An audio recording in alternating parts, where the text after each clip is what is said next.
Chapter 35. Josiah kept the Passover to Yahweh in Jerusalem. He killed the Passover on the 14th day of the first month. He set the priests in their offices and encouraged them in the service of Yahweh's house. He said to the Levites who taught all Israel, who were holy to Yahweh, "Put the holy ark in the house which Solomon the son of David king of Israel built. It will no longer be a burden on your shoulders. Now serve Yahweh your God and his people Israel. Prepare yourselves after your fathers' houses by your divisions, according to the writing of David king of Israel, and according to the writing of Solomon his son. Stand in the holy place according to the divisions of the fathers' houses of your brothers, the children of the people, and let there be for each a portion of a father's house of the Levites. Kill the Passover lamb, sanctify yourselves, and prepare for your brothers, to do according to Yahweh's word by Moses." Josiah gave to the children of the people of the flock, lambs, and young goats, all of them for the Passover offerings, to all who were present, to the number of 30,000, and 3,000 bulls. These were of the king's substance. His princes gave a freewill offering to the people, to the priests, and to the Levites. Hilkiah, Zechariah, and Jehiel, the rulers of God's house, gave to the priests for the Passover offerings 2,600 small livestock and 300 head of cattle.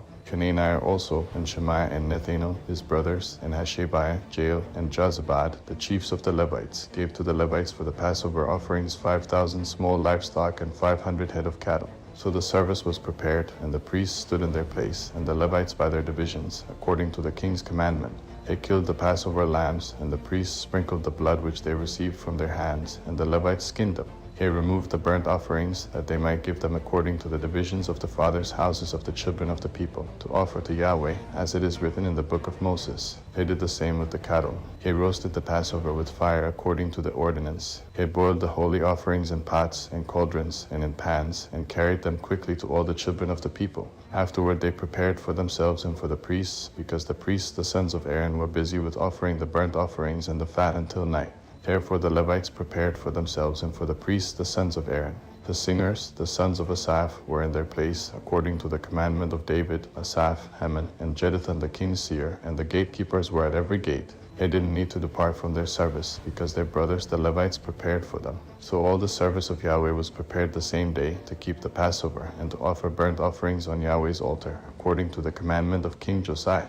The children of Israel who were present kept the Passover at that time, and the feast of unleavened bread 7 days. There was no Passover like that kept in Israel from the days of Samuel the prophet, nor did any of the kings of Israel keep such a Passover as Josiah kept, with the priests, the Levites, and all Judah and Israel who were present, and the inhabitants of Jerusalem. This Passover was kept in the 18th year of the reign of Josiah.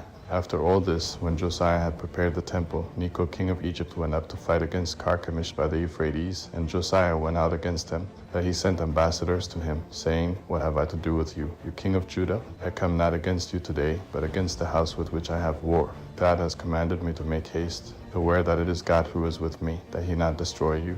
Nevertheless Josiah would not turn his face from him, but disguised himself, that he might fight with him, and didn't listen to the words of Necho from the mouth of God, and came to fight in the valley of Megiddo. The archers shot at King Josiah, and the king said to his servants, "Take me away, because I am seriously wounded." So his servants took him out of the chariot, and put him in the second chariot that he had, and brought him to Jerusalem. And he died, and was buried in the tombs of his fathers. All Judah and Jerusalem mourned for Josiah. Jeremiah lamented for Josiah, and all the singing men and singing women spoke of Josiah in their lamentations to this day, and they made them an ordinance in Israel. Behold, they are written in the lamentations. Now the rest of the acts of Josiah and his good deeds, according to that which is written in Yahweh's law, and his acts, first and last, behold, they are written in the book of the kings of Israel and Judah.